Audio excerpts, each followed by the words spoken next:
Hey, welcome. This is the Blind Artist of Pennsylvania, Rob. I just want to share a little bit with you about the power of your mind.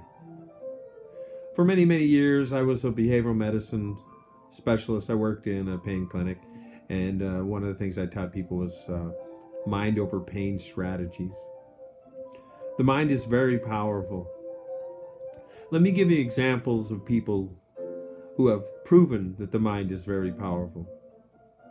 Wim Hof is one of them. He's called the Iceman of Norway. Discovery Channel did a feature on him. He ran a marathon barefoot in shorts in the Arctic Circle. That's 26 miles, 385 yards. And I think it was around zero or approaching zero. The average person, after maybe a mile, perhaps two, would be in a state of hypothermia. Wim Hof was able to complete that, and when they checked his body temperature, he only lost 1 degree of core body temperature for that time.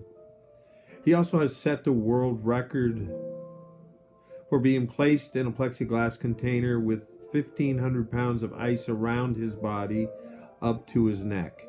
Obviously, he couldn't tolerate it over his mouth, over his nose.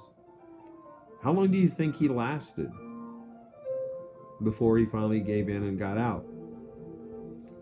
Well, the average person, again, they are estimating if you were put in there without any training whatsoever, would be in a state of early hypothermia within 12 to 15 minutes, and most likely would be dead after 20 to 25 from your organs shutting down from the cold. Well, Wim Hof was measured being able to tolerate 1 hour and 53 minutes before he finally called it a day and got out. And when they measured his core skin temperature in his arms and his legs, his extremities, it was 36 degrees. So you'll understand why he finally did get out. But what they did notice over the course of nearly 2 hours, he'd only again lost 1% of his body temperature. His core body temperature. The organs are important to keep warm in those circumstances, as you well know.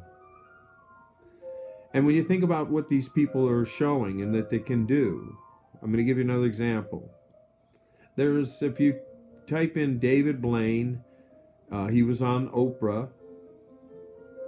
Perhaps you understand which one I'm going to talk about, which one of his records. At one point, he was the world record holder for being underwater without taking a single breath.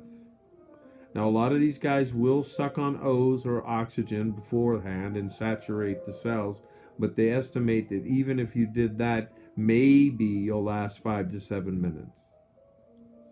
But you have maybe examples in your life when you were younger as a child and you held your breath underwater and your friends counted and wow, you made it 57 seconds. Wow, that was amazing. But remember when you came up out of water, how out of breath you were and how excruciatingly painful it was when in fact you were sucking for oxygen. Well, let me bring you back. If you Google that, pull up David Blaine. He's on YouTube. He lasted over 17 minutes without a breath. And he said, and if you look at him, they have pictures of him. They also have another guy keeping an eye on him. I think there were two. And making sure that, because you're right on the edge of almost dying when you do the kind of things that he's doing. He put himself in what's called a plenary trance. He put himself in a very deep state of metabolic no man's land, where he shut his heart rate down. Obviously, he shut his breathing rate down. So these are just examples. I think the world record now is in over 22 minutes. I think it's a German or a Spanish diver has shattered his world record by 5 minutes.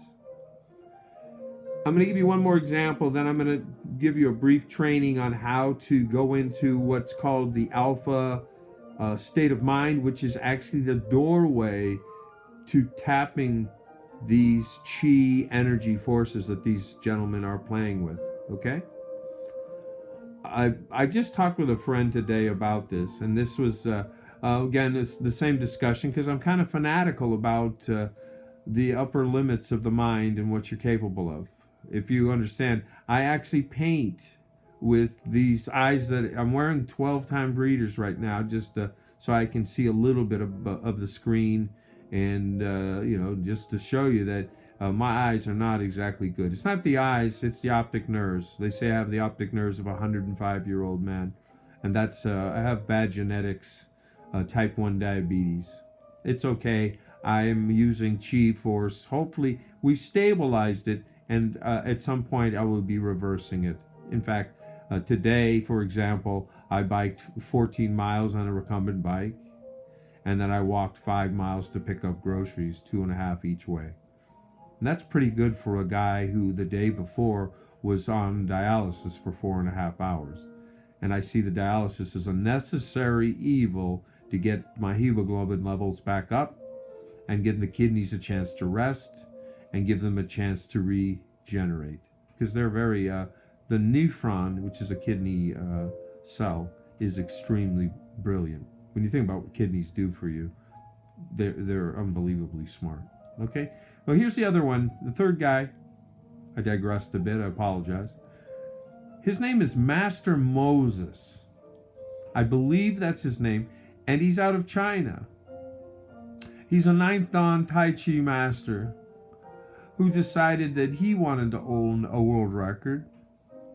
And if you notice, there are masters of martial arts, usually brown and black belts, ceremonies require that someone show that they have the capacity to take out a brick with their head, a board with their hand, or vice versa. Master Moses has been studying chi forces and energy for over 65 years. And they put him up on a ladder, and they'll show you this video. They stacked 36 cinder blocks, and Master Moses, in one fit of chi energy, struck that top brick or block and shattered all the way down to brick and block, number 1. He has the world record. He shattered 36 bricks with one blow, one strike. And there's no tricks. It's not smoke and mirrors. This is the use of chi energy. Again, Tai Chi. Okay? The chi is life force energy. So this is, in fact, what I want to teach you a little bit about in today's training. I've been practicing. I broke a brick at age 16 with my forehead as I think it was a brown belt ceremony in Taekwondo. I've done other things. I rode 200 miles in 24 hours on a bicycle. I've done things, feats of strength. I ran a 2:05 half mile when I was in high school. These are things that you can do. Mind over matter. Mind over pain. Okay?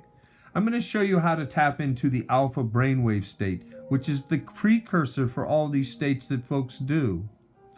I want you to understand that this has been shown to be effective. And if I hooked you up to an electroencephalograph, which is an EEG measure, it measures your brain waves. And I hooked that up, and we put some various little contact points, electrodes on you. I used to do this in a behavioral medicine treatment. We would then see your brain waves. Probably most likely right now you're in what's called beta, which is an alert state of mind. Beta, okay? The next state that obviously, ideally, opens the doorway to chi is called alpha. Alpha is almost a daydreamy state. You're calm, you're relaxed, you're peaceful. But some of the masters who practice, for example, mindfulness meditation, who practice yoga, who practice getting into states where they tap into what's been called prana energies, those who practice Tai Chi and its various flowing, peaceful movements, they are almost automatically going into alpha, which is a daydreamy, peaceful state. I'm going to show you how to shift your brainwave into alpha in what I call the instant alpha state. All right? If you're ready, there's nothing dangerous about it. It's well proven. It's scientific. I assure you. Alpha was a big deal back in the 1960s when people were meditating. People would put on peaceful music. It's even like if you listen in the background, I have Mozart music on. 4/4 time, 60 beat per minute music will actually instantly, slowly, subtly shift you into alpha. Okay? Hence, I put that on to help me to go into alpha and hopefully to help you. So what I'd like you to do is your dominant hand, I'd like you to take the index finger from your dominant hand, and I'd like you to point it and bring it up and point it right at what's called the pineal gland, what they call the third eye. And put it right there. And I want you to do is take in a slow, easy, deep breath in through your nose. And as you do that, roll your eyes up and look at that spot that you're pointing to right now. And hold that breath. And I want you to do it as you exhale slowly. Spell the word calm. C-A-L-M. Rolling the eyes down. Now you're in alpha. In this 30-second period of time with your eyes still closed, I'd like you to see a movie. I'd like you to see a movie of you getting better at going into the alpha state. Well, that's a paradox. You're actually using the alpha state now to plant the seeds of you getting better and better at going into the alpha state. There you are, calm. There you are, peaceful. There you are, kind of in the beginning of that David Blaine state of mind where he was so calm when he was underwater, so peaceful. And I'd like you to tell yourself some very positive, powerful facts about you. And tell them to yourself as if they are now. Like, I am now brilliant. I am now healthy. I am now creative. I am now energetic. I am now loving. I'm going to be quiet and I want you to tell yourself about 5 more key facts in this formula. I am now. Go ahead.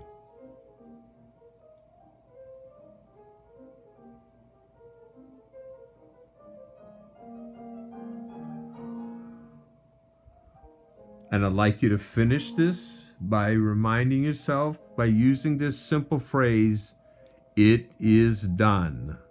Go ahead, say that to yourself in your mind. It is done. And finish that phrase by saying, now. Very good. And let it go. You planted powerful factual seeds. And I'd like you to finish this up by taking your index finger again, point it to that third eye, the pineal gland. Take a breath in, roll the eyes up. That's right. And as you exhale, let the eyes come down, let the hand fall to your side, and spell the word calm. C-A-L-M.